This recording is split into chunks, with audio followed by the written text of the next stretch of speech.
প্রথমবার এভাবে সর্ষে ইলিশ ট্রাই করলাম, আর স্বাদ মাশাআল্লাহ দারুণ হয়েছে। হ্যালো এভরিওয়ান, আসসালামু আলাইকুম। আজকে আপনাদের সাথে শেয়ার করব কিভাবে সর্ষে ইলিশ রান্না করলাম। প্রথমে 3টি ইলিশ মাছ নিয়ে নিয়েছি।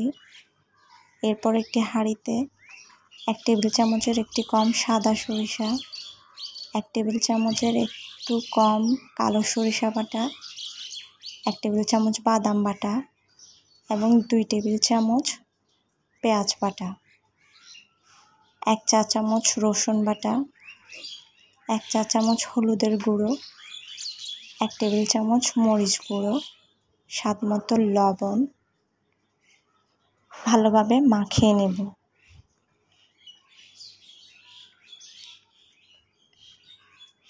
এরপর এতে অল্প একটু পানি দিয়ে ভালোভাবে মশলাগুলো সব মাখিয়ে নেব।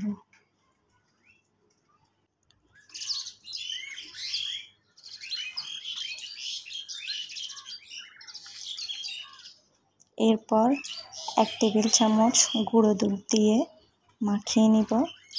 আপনারা চাইলে দুধটি স্কিপ করতে পারেন। এরপর মাছগুলো দিয়ে দিব, ভালোভাবে উল্টিয়ে পাল্টিয়ে মশলার সাথে মেখে নেব।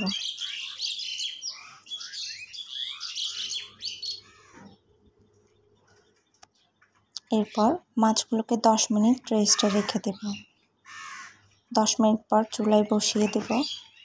2 মিনিট পর মাছগুলো উল্টিয়ে দেব।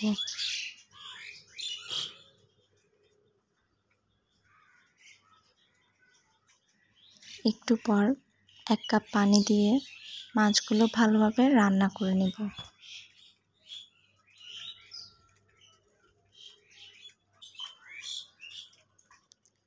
এবার আলাদা একটি হাঁড়িতে 1/2 কাপ পরিমাণ সরিষার তেল, সামান্য কালো জিরে এবং 2টি শুকনো মরিচ ভালোভাবে ফোড়ন দিয়ে নেব।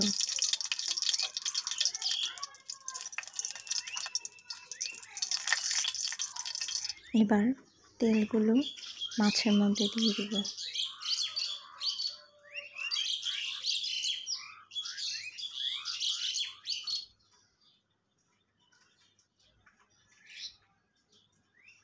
দুটি কাঁচামরিচ দিব। এরপর সামান্য একটু পানি দিয়ে 5 মিনিটের মতো মাছ রান্না করে নেব।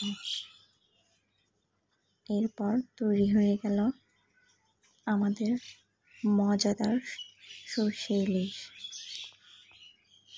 গ্রেভিটা আপনারা আপনাদের পছন্দ অনুযায়ী রাখতে পারেন। গরম ভাতের সাথে পরিবেশন করলে দারুণ স্বাদ পাবেন। ধন্যবাদ সবাইকে।